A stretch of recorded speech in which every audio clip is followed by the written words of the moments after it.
Ministry is work, but by denying self-interest, we ensure that God alone is glorified. Paul was converted in a knocked to the ground meeting with Jesus. He continued to walk in submission as God methodically adjusted his orders. Peter learned that Satan desired to have him that he may sift him as wheat. At this moment, Jesus shared that he prayed for him and encouraged him to strengthen his brethren. Luke 22, verses 31 and 32. What an insight into the behind-the-scenes spiritual warfare that would attack us.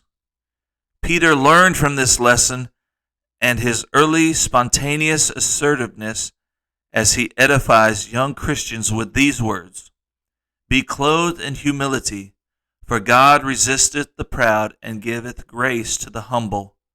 1 Peter chapter 5, verse 5. John Bevere writes the purposes for our trying one's faith as revealed to his wife. First, to bring you closer to your foundation. Second, to remove what is dead. Third, to harvest what is right. Fourth, to awaken. And number 5, to unify or mix together so that no longer can be separated. Bevere, page 82. Peter learned and shared from his trials that humility is a prerequisite for grace. The leadership wheel lesson speaks of vision and leadership, but everything we do should be Christ-centered. Jesus should be the focal point, the motivation, and the one who gets the glory. God, working in us, could accomplish so much more if we would not limit him with our finite ideals. We serve a limitless God that can do the impossible, tear down strongholds and make ways in the wilderness, forge rivers in the desert, and calm storms. Together we become a driving force, a spiritual wheel which moves the kingdom into its rightful place. See the leadership wheel. Think big before we go home. There is so much more to this one lesson I don't have room to include, but I am genuinely looking forward to this class. I have heard so much about personality types that I thought it would be fitting to understand my personality as we advance.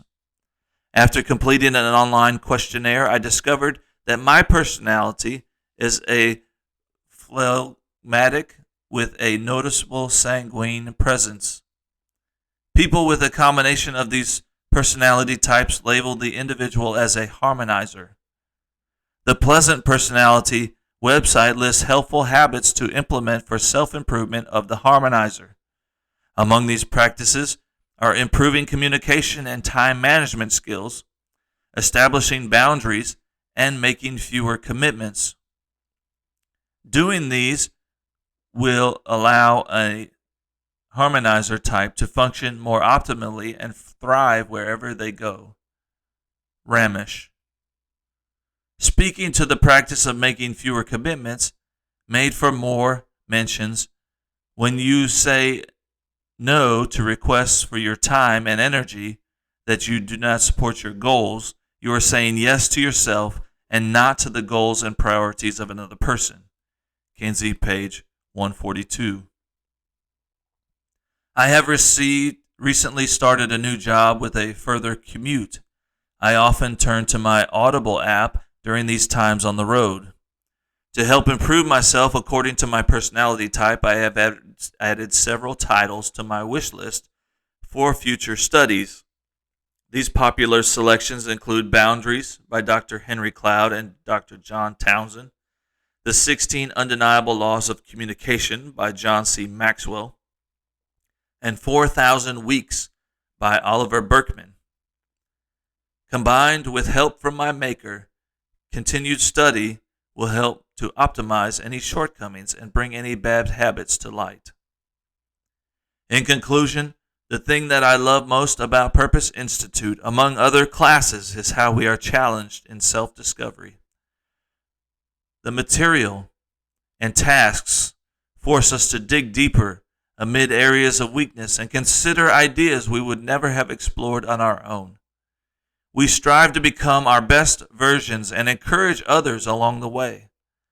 Not only do we learn about ourselves, but we reveal truths about the Lord, His personality, and His characteristics.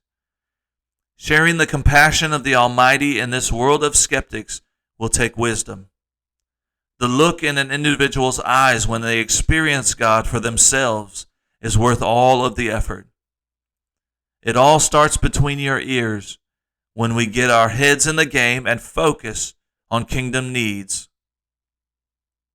The works cited in Matters of the Mind, Part 1 and Part 2, are Made for More by Brian Kinsey. Dust Jacket Press.